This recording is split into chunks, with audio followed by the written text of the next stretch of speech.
dur être professeur. Surtout aux États-Unis. Moi, je pense que c'est là où c'est le plus dur être professeur. C'est dangereux être professeur aux États-Unis. Parce qu'ils sont tous armés, ces bâtards. C'est fou. Ça fait peur, moi. Tu veux pas être...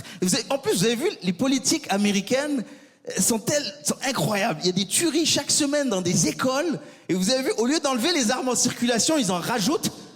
Ils sont là, ouais, ben s'il y a des tueries dans les écoles, on va armer les professeurs. Quelle idée de merde, armer les professeurs? C'est le truc le plus extrême que j'ai jamais entendu. Même Hitler, s'il était encore vivant, dirait « C'est un peu exagéré. On se calme. » Je sais pas pourquoi mon Hitler est un peu efféminé, mais je l'aime bien comme ça. Les parents, on a tendance à s'enlaidir un petit peu avec l'arrivée de l'enfant. Surtout nous, les mamans, on prend du souci, comme on dit. Hein, Ah ben, on marque. On prend une ride, notamment. Dès que l'enfant paraît, on prend la ride du lion ici, tout de suite. Ah oui, parce que dès que tu deviens maman, il y a une expression faciale qui ne te quitte plus de la journée, c'est ça.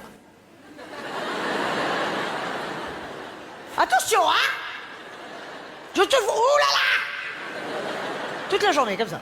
Magnifique. Et ça, c'est propre à ta nouvelle vie de parent, hein, parce que jamais dans ta vie d'avant, tu utilises ce faciès. Non, à aucun moment, tu vas pas dans le bureau de ton patron comme ça tous les jours, dis non! Attention, hein, si tu ne donnes pas d'augmentation, tu vas avoir tes fesses, ça va tomber! Non. Jamais de la vie, c'est propre aux mères. D'ailleurs, ça devrait s'appeler la ride des mères, ce truc. Et pas la ride du lion. Parce que le lion, il s'en fout, il est pas inquiet, le lion. Ah bah non, c'est le roi des animaux, donc il est détendu de la crinière, le lion, il est dilaté, hein, il se balade. Ah bah, tranquille, le mec. Ça va, la girafe? Ouais, t'es grande, mais je te bouffe, allez, dégage. Hop là.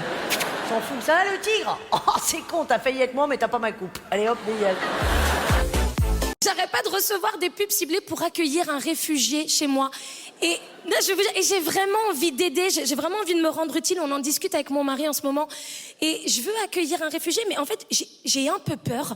Parce que, je vais vous expliquer rapidement. Moi, je supporte pas voir les gens assis à rien faire plus de 5 minutes, ça m'énerve. Je vais pas vous taper là. Mais globalement, j'aime pas ça, d'accord?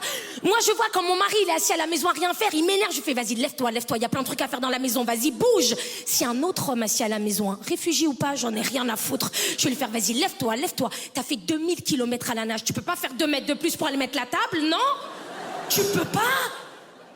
J'ai peur, j'ai peur de moi. Imagine, il va voir mon mari, il lui fait...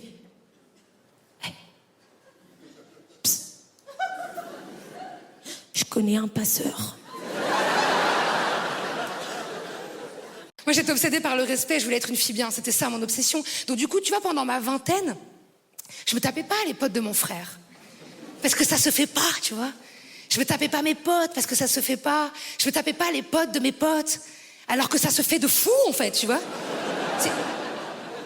Du coup, en général, je me tapais pas, moi, tu vois, voilà, c'était... Je tapais. Mais j'avais besoin de contact physique, c'est tout ce que j'ai trouvé. Je te jure, tu sais, quand je regarde ma vingtaine, je vois pas une meuf en ouh, je vois une meuf en